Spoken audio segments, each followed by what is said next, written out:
The next chapter is chapter 3, and this is the first chapter we start actually doing some forecasting. And in this chapter we're going to look at forecasts that try to extend or extrapolate from the current time period to a future time period, maybe 1, 2, 3. And we'll be using some sort of averaging method, and these averaging methods can be generally called exponential smoothing.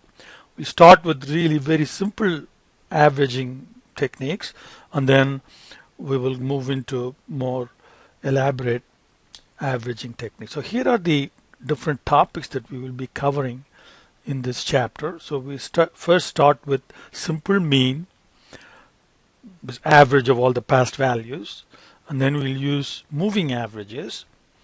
Then we use simple exponential smoothing, which is really a kind of a weighted average of past values. And then how do you do linear exponential smoothing when there is trend in the time series? And then there are a couple of other methods where how you treat that trend. So there are a couple of more models, exponential smoothing with damped trend, and then a few other approaches for trend forecasting. And then we'll finish the chapter with how to come up with prediction intervals.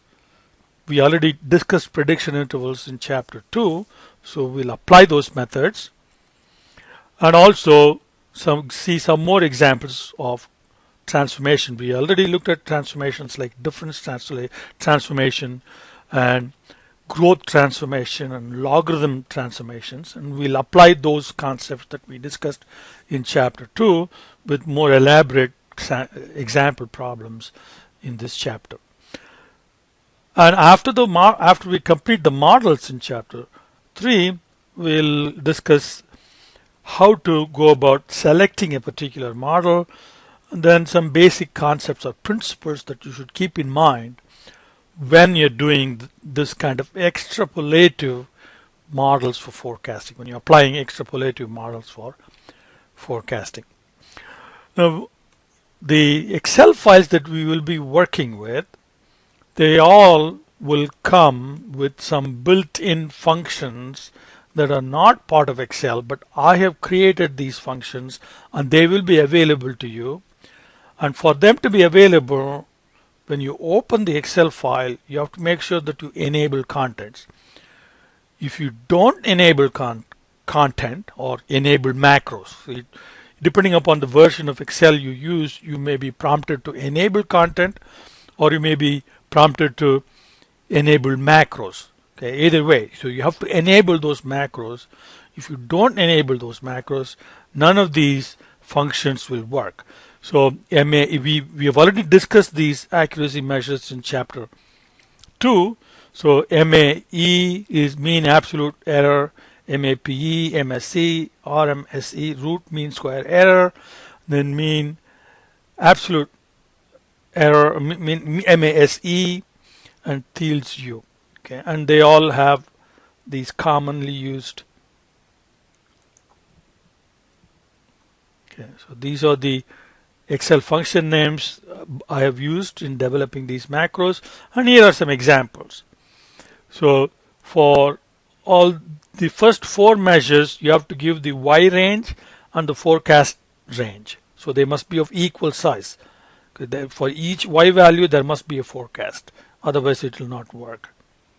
Then for MASE and Thiel's U, remember, these two are comparison measures. It compares our current forecast with the forecast of random walk or naive model.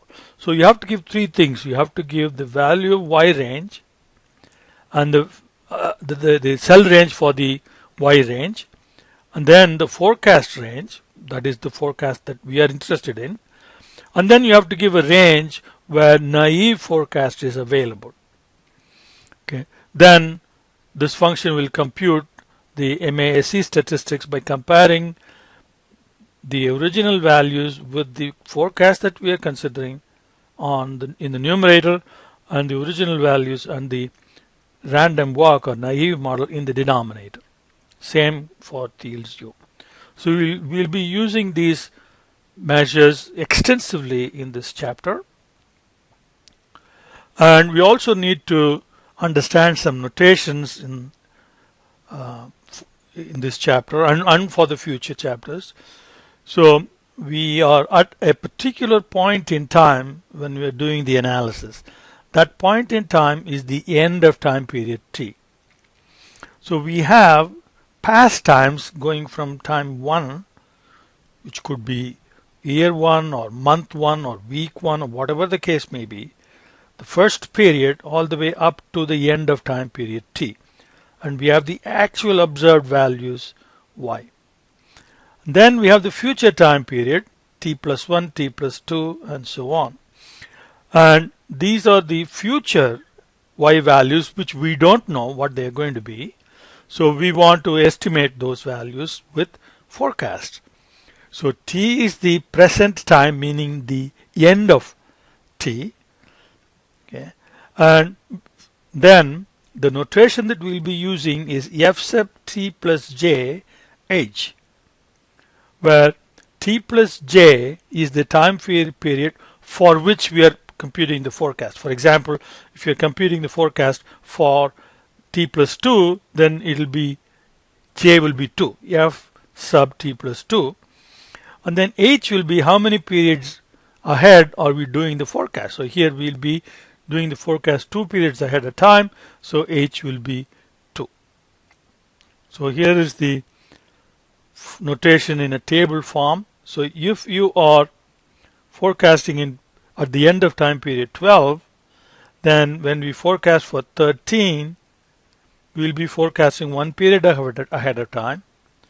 And we are at time period 12 and we are forecasting for period 14, then we will be forecasting 2 periods ahead of time. So F15 will be, now if you're forecasting at the end of t equal to 12, you're forecasting for t equal to 15. So that will be 3 periods ahead. So F15, F sub 15 of 3. The same thing if we are at the end of time period 13, for example. So we have 12 is in the past, now 13 is in the past, we are at the end of 13. Then of course there is no forecast for 13, so we'll be forecasting for 14 and 15. Then the bracket, the value will be 1 period ahead and 2 periods ahead and so on. So here the same thing is explained in more detail. So this is the notation that we'll be following.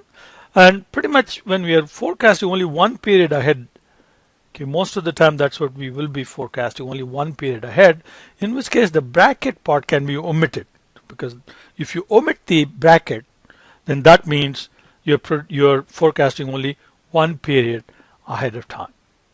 Or 1 period. Look out, time period is just 1.